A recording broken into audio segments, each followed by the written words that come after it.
क्या आप जानते हैं कि मनीष कश्यप का असली नाम जो है वो त्रिपुरारी कुमार तिवारी है?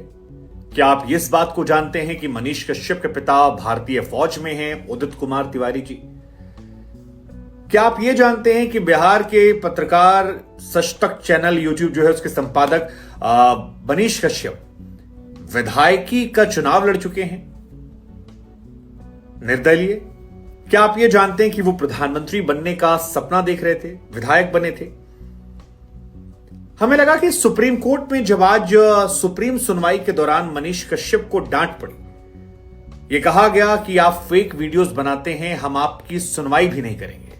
और उनको लेकर जब उनके समर्थक ये आरोप लगा रहे हैं कि पक्षपातपूर्ण कार्रवाई हो रही है क्योंकि वो मनीष कश्यप हैं, क्योंकि वो भगवा उठाते हैं, और कुछ लोग कह रहे हैं कि बढ़िया हुआ, यही वो डिजर्व करते थे जो कुछ उन्होंने किया था, तो क्यों ना उनकी कहानी के बारे में जाना जाए, क्यों ना आपको बताया जाए कि कैसे त्रिपुरारी कुमार तिवारी बन गए मनीष कश्यप, कैसे हुई उनके सच तक चैनल की शुरुआत, कैसे एक लड़का जो पुणे में बैठकर सिविल इंजीनियरिंग की पढ़ाई कर रहा था वो पत्रकारिता के क्षेत्र में आ गया, कैसे सोशल मीडिया का चस्का उनके जीवन को बदलने वाला था, जो उन्हें एक बाइक से फॉर्च्यूनर तक का सफर तय करवाने वाला था और प्रसिद्धि भी दिलाने वाला था।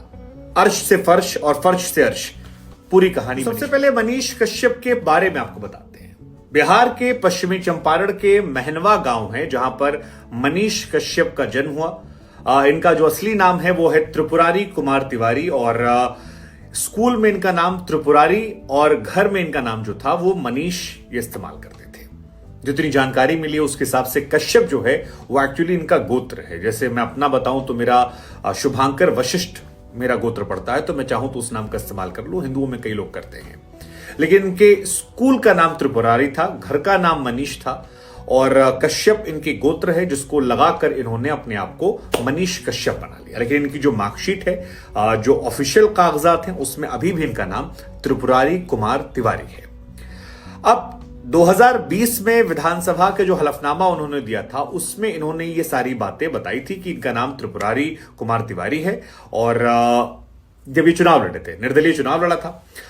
आपको ये भी जानकर हैरानी होगी कि चुनाव लड़ने में इनको उतनी प्रसिद्धि नहीं मिली थी जितनी सोशल मीडिया पर आने पर, और स्पेशली लाइव करके जो ये मुद्दे उठा रहे थे। हालांकि उसमें उनकी भाषा जो थी, क्योंकि ठेठ भाषा बिहारी का इस्तेमाल कर रहे थे, और वही वजह थी कि एक वर्ग को ये पसंद आते गए, और उसके बाद ये आगे लगातार। इनके परिवार के बारे में आपको बता दें कि इनकी माताजी जो है उनका नाम मधु तिवारी है, और मधु जी जो है वो एक हाउस वाइफ है, जैसे कि आम घरों में देखने को मिलता है। पिता जो है वो उदित कुमार तिवारी जी हैं, वो भारतीय फौज में हैं, और 2009 में इन्होंने 12वीं की परीक्षा पास की थी। वहीं पर एक कॉलेज है महारानी जानकी महाविद्यालय, जहां से इन्होंने ग्रेजुएशन किया था। ग्रेजुएशन करने के बाद इन्होंने सिविल इंजीनियरिंग की पढ़ाई की है, और वो पढ़ाई की है पुणे में सावित्री बाई फुले एक यूनिवर्सिटी है, वहां से 2016 में इन्होंने बीटेक किया, और बीटेक के बाद ये पत्रकारिता की दुनिया में आ गए। लेकिन इनकी मुख्य प्रोफाइल जो है वो सिविल इंजीनियरिंग की है। कहा जाता है कि वहां पर सिविल इंजीनियरिंग की पढ़ाई करने के बाद पुणे से ये बिहार लौटे। बिहार में इनको एक नौकरी मिली थी, और पटना में कोई कंपनी है जहां पर ये काम कर रहे थे। 70-80 हजार रुपए की तनख्वाह जो है वो भी मिल रही थी, ये इनके दोस्तों कहना है। अब 70-80 हजार तनख्वाह बीटेक में, मतलब बड़े कॉलेजेस से मिल जाती, छोटे कॉलेजेस में 30-35-40 हजार मिलती है। लेकिन जो भी है, लेकिन कहा जाता है कि वहीं से इन्होंने विधायक बनने का सपना देखा था। और इनके जो सच तक चैनल में एक मित्र हैं मणि द्विवेदी, वो भी इनको यही मिले थे। इसी कंपनी के काम करने के दौरान इन दोनों की मुलाकात होती है, और इन दोनों के मन में आइडिया आता है कि हम कुछ ऐसा कर सकते हैं जो काफी इनकी जिंदगी बदलेगा और कई और लोग की बदल सकता है, जो मूल भावना है। इसके बाद मणि और मनीष कश्यप ने 13 जुलाई साल 2018 को सच तक चैनल की शुरुआत की, और इसी के नाम से कंपनी भी खोली थी 2018 में। लेकिन इन लोगों के मन में राजनीतिक महत्वाकांक्षा जो थी वो बहुत ज्यादा थी, और इसी वजह से इन्हें लगा कि क्यों ना सियासत में हाथ आजमाया जाए। मनीष कश्यप विधायक बनने का सपना देखने लगे, दोनों ने प्लानिंग की, और उसके बाद साल 2020 में जब चुनाव हुए थे विधानसभा के, तो वहां पर एक सीट है चनपटिया सीट से इन्होंने विधानसभा का चुनाव लड़ा। वहां पर ये तीसरे नंबर पर आए थे, और इनको जो कुल वोट मिले थे वो उसकी संख्या थी 9239। हालांकि उसके बाद मनीष जो हैं वो धीरे धीरे वायरल हुए। फिलहाल अगर आप बात करेंगे तो सोशल मीडिया पर इनकी पॉपुलैरिटी काफी ज्यादा हो गई है। इनका जो चैनल है उसके यूट्यूब पर 6 मिलियन से ज्यादा फॉलोअर हैं, तकरीबन आप 61 लाख कह लीजिए, और फेसबुक पर जो फॉलोअर की संख्या है वो 40 लाख के ऊपर, यानी 4 मिलियन के ऊपर फॉलोअर इनके फिलहाल इन दोनों सोशल मीडिया प्लेटफॉर्म पर हैं। ट्विटर पर भी इनके कई फॉलोअर हैं। हालांकि आजकल इनके परिवार वाले बड़े दुखी हैं, क्योंकि तमाम लोग जो हैं वो इनके नाम से फर्जी चैनल बना ले रहे हैं और कुछ भी पोस्ट कर दे रहे हैं, और इनके परिवार का कहना है कि उसकी वजह से इनको परेशानी का सामना करना पड़ा। यहां तक कि सुप्रीम कोर्ट में जब आज सुनवाई हो रही थी तो उसमें एक एफआईआर, जो तीसरी एफआईआर बिहार सरकार की तरफ से, वो ट्विटर की एक पोस्ट को लेकर है, जिसमें दावा किया जा रहा है कि मनीष ने किया। मनीष के परिवार वाले कह रहे हैं कि वो किसी ने फर्जी आईडी। हालांकि एक दिलचस्प जानकारी हम आपको ये बता दें कि मनीष कश्यप ने लोकसभा चुनाव के लिए भी नामांकन दाखिल किया था, 2019 वाला चुनाव जो था, लेकिन उस चुनाव में उनका नामांकन किसी कारणवश रद्द हो गया, और इसके बाद 2020 में फिर वो नामांकन भरने आए, और जब नामांकन भरा तब वो जेल के अंदर मौजूद थे। तो जेल में वो मौजूद थे और वहीं से इनका नामांकन जो हुआ था। तो ये भी एक दिलचस्प इनके बारे में कहानी है, और शायद इन्हीं बातों को बिहार सरकार और तमिलनाडु पुलिस जो है वो सुप्रीम कोर्ट में बार बार रखने की कोशिश कर रही थी। वो समझाने की कोशिश कर रही थी कि पॉलिटिकल इनके एम्बिशंस हैं, इन्हें आप केवल जर्नलिस्ट के तौर पर मत देखिए, ये इलेक्शन लड़ चुके हैं।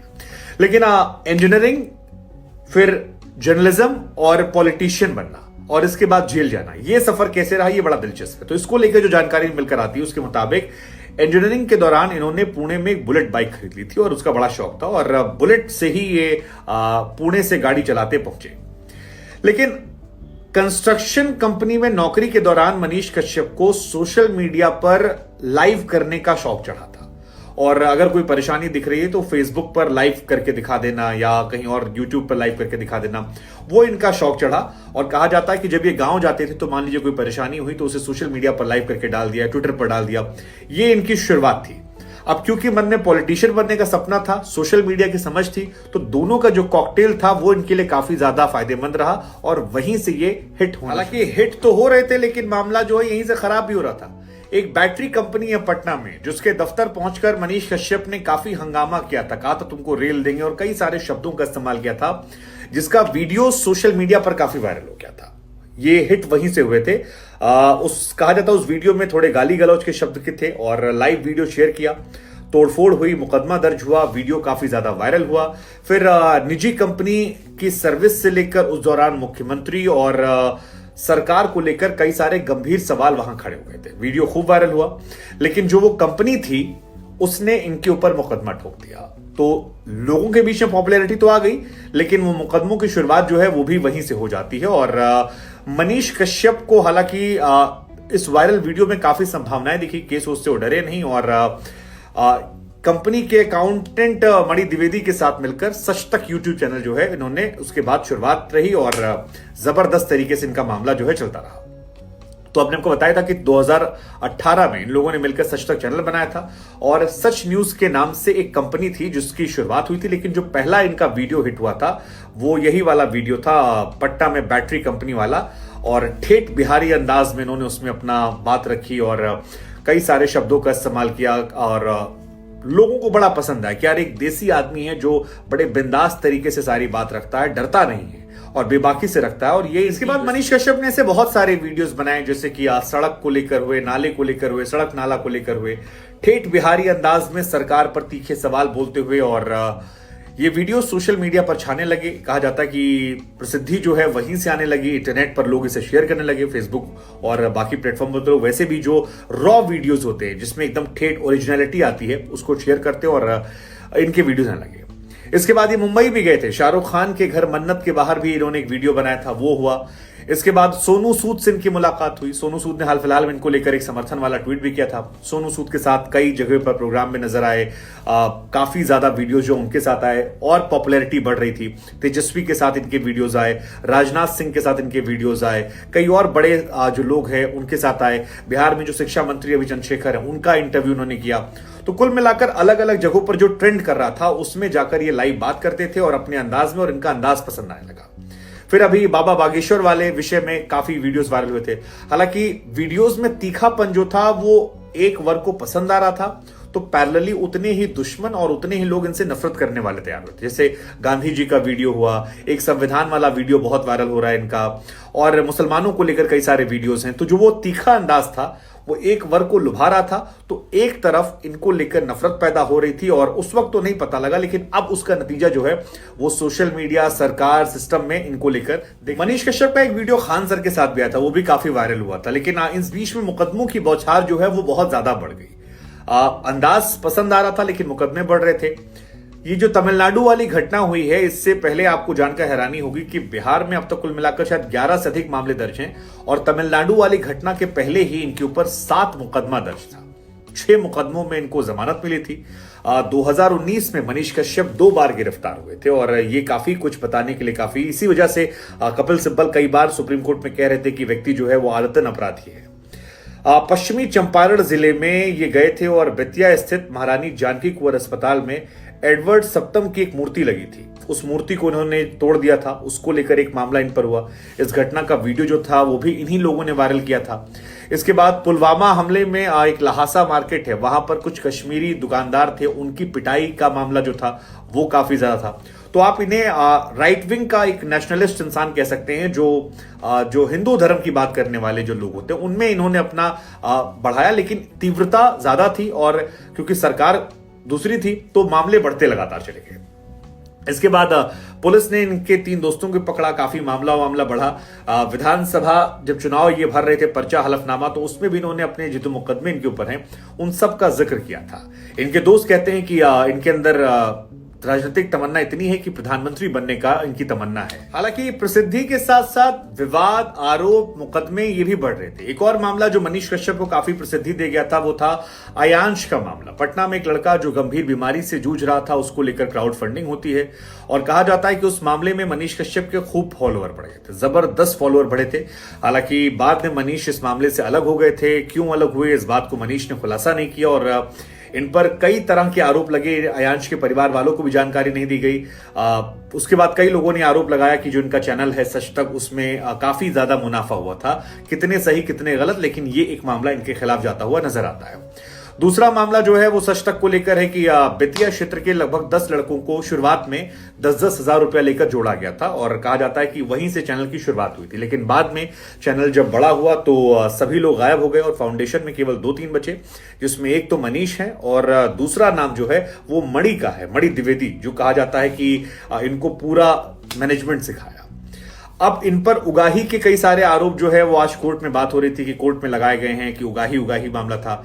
लेकिन मणि और इनके पास जो है कहा जाता है कि जो पैसा आता था वो सारा मणि द्विवेदी के पास जाता था। शुरुआत में जो इनका यूट्यूब चैनल है वो पब्लिक फंडिंग, क्राउड फंडिंग चलता था, लोगों से पैसे मांगना, और फिर बाद में इन पर आरोप लगे। आरोप हम बार बार जिक्र कर रहे हैं कि दिल्ली में कमाई से घर हो गया, बेतिया में 3 मंजिला इमारत हो गया, और ये सब कुछ इन्होंने यूट्यूब से अर्निंग में कमाया। हालांकि इन आरोपों में बहुत दम आप इसलिए नहीं कह सकते उगाही क्योंकि यूट्यूब से पैसा अच्छा खासा आता है। तो ऐसे में अगर घर बनवा लिया 3 मंजिला का या गाड़ियां कई सारी खरीद ली तो वो भ्रष्टाचार की तरफ इशारा करती हैं, इस बात की कोई पुख्ता सबूत नहीं है। हालांकि इस तरह के आरोप आ रहे हैं, लेकिन जब कोई व्यक्ति फंसता है तो उस पर आरोप तमाम तरह के आ जाते हैं। लेकिन जो आरोप आए हमारा काम है वो भी आपको बताना, आखिरी निर्णय आपको कर है।